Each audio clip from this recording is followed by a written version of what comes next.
크리스천 투데이 이경섭 칼럼 2021년 2월 26일자 율법에서의 해방이 갖다주는 은혜입니다. 첫째, 율법에서 속량받으라.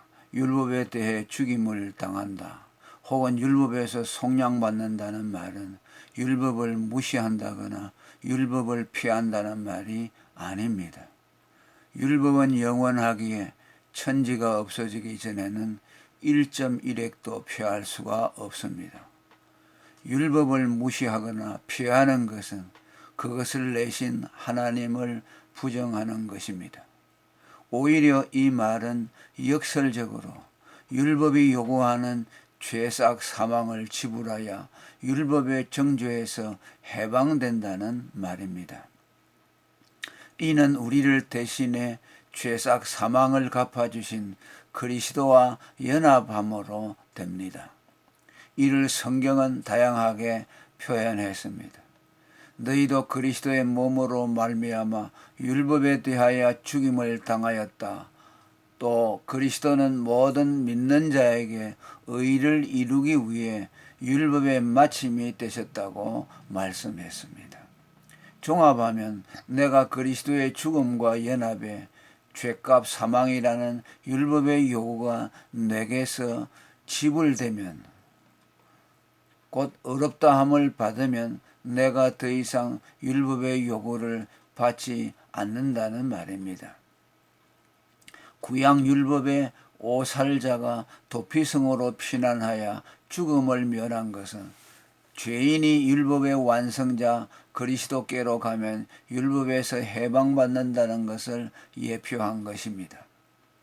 하나님은 우리를 율법에서 해방시키기 위해 도피성인 그리스도를 예비하셨습니다.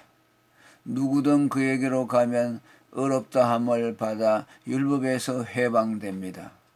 반대로 누가 아무리 율법의 정죄에서 벗어나려고 하고 또 이를 위해 온갖 일을 한다 해도 그리스도께로 가지 않는 한 다 부질없는 짓입니다.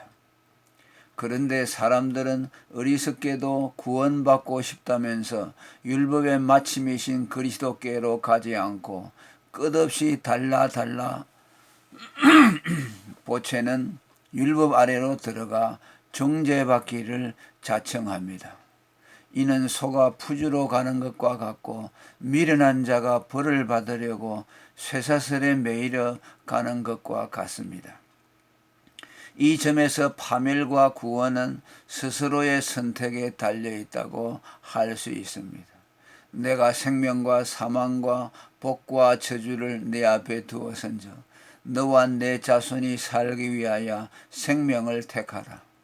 성경은 여기서 진일보에 스스로 구원하라고까지 말합니다. 은혜에 의존된 전적 무능한 죄인에게 가당치 않은 말로 들리나 정죄의 율법 아래서 나와 구원인 그리스도께로 가라는 말입니다. 선택은 자유이나 그것에 대한 책임은 자기가 져야 합니다. 복음 전도의 핵심 내용인 예수 구원 불신 지옥은 율법의 완성자 예수 그리스도를 믿으면 율법의 정죄에서 벗어나고 안 믿으면 율법의 정죄를 받는다는 뜻의 다름 아닙니다. 율법에서 속량됨으로 잉여의 삶이 시작됩니다. 율법에서 속량받았다는 것은 죄의 빚을 청산하고 잉여의 삶을 살게 됐다는 말입니다. 속량이란 빚을 갚는다 혹은 탕감받는다는 뜻입니다. 시쳇말로 손익분기점에서 흑자 인생을 시작하게 됐다는 말입니다. 반대로 율법 아래에 있는 자는 죄값 사망이라는 영원히 갚을 수 없는 1만 달란트 빚을 진 채무자와 같습니다. 아무리 갚아도 잔고 정리를 하면 언제나 부족이라는 경고음과 함께 사망을 선고받습니다. 성경이 율법 아래 있는 자를 율법과 결혼해 사망의 열매를 맺은 자로, 또 율법에 대해 죽임을 당한 자는 율법의 완성자 그리스도와 연합의 의의 열매를 맺은 자로 비유한 것은 매우 적절합니다. 전자는 율법 아래에 있는 자의 영원한 결핍과 그로 인한 사망을, 후자는 율법에서 해방된 자의 잉여의 삶을 말한 것입니다. 율법의 마침 그리스도를 주춧돌에 비유한 것도 그가 삶을 세우는 기저가 된다는 점에서입니다. 반면에 율법 아래에 있는 인생은 기저 없이 허공 위에 집을 세우는 것과 같습니다. 비유컨대 히랍 신화에 나오는 다나오스의 딸들이 그들의 죗가로 영원토록 믿없는 물통에 물을 길어붓듯 기저 없는 율법 아래에 있는 자들의 삶은 허공을 휘젓다가 마는 무로 귀결됩니다. 이스라엘이 400년간 애굽에서 종살이하며 죽기 살기로 일했지만 수고하는 쪽쪽 다 바로에게 귀속되고 자기 몫으로 떨어지는 것은 하나도 없었던 율법 아래에 있는 자의 삶도 모든 것이 율법이라는 블랙홀에 빨려 들어가므로 잉여가 전무합니다. 이것이 율법 아래에 있는 자의 슬픈 운명입니다. 누가 아직 율법에서 해방되지 못했다면 그는 아직 삶을 시작도 못한 것입니다. 율법에서 해방을 받을 때 비로소 그의 인생은 영원한 마이너스에서 제로 베이스가 되어 그 위에 뭐든 쌓이게 합니다. 이런 점에서 율법의 해방자 그리스도는 흑자 인생을 열어주는 시발점이라고 할 수 있습니다. 하나님이 소자에게 냉수 한 잔 떠주는 우리의 사소한 신행도 상을 주시는 것은 그것이 율법의 빚이 청산된 제로 베이스에서 행한 것이기 때문입니다. 반대로 설사 누가 율법 아래서 자기를 희생하여 남을 살리는 살신성인을 했어도 하나님께 인정을 받지 못합니다. 이는 그것이 밑빠진 독에 물 붓기로 그것을 고이지 못하게 하기 때문입니다.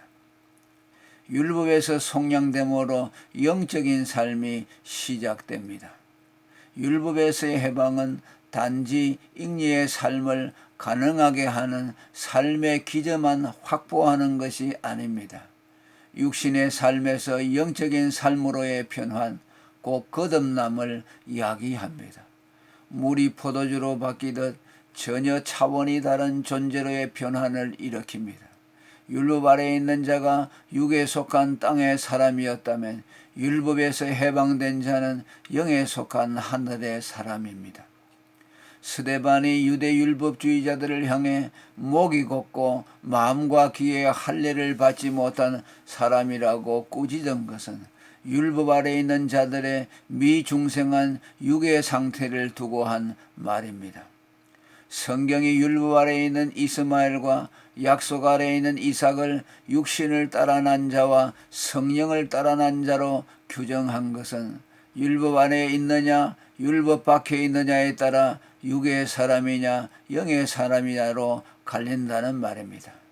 율법을 받음이 율법으로가 아닌 성령을 받음이 율법으로가 아닌 믿음으로 된다고 한 것도 성령과 율법의 상극성을 말한 것입니다. 성령의 인도하시는 바가 되면 율법 아래에 있지 아니하리라는 말씀 역시 성령과 율법의 좁힐 수 없는 간극을 말한 것입니다. 따라서 율법주의자들에게 성령이 없는 것은 당연합니다.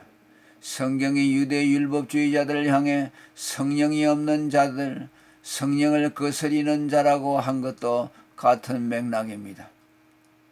그리고 율법주의자가 하나님을 알지 못하는 것 역시 성령의 부재로 그들이 성령의 가르침을 받지 못한 때문입니다.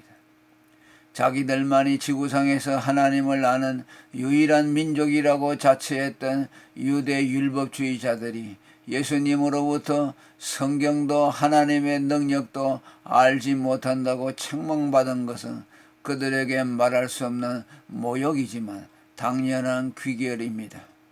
율법 아래에서 성령의 가르침을 받지 못하니 율법 삼위일체 하나님도 성경도 구원의 도리도 알 수 없었던 것입니다.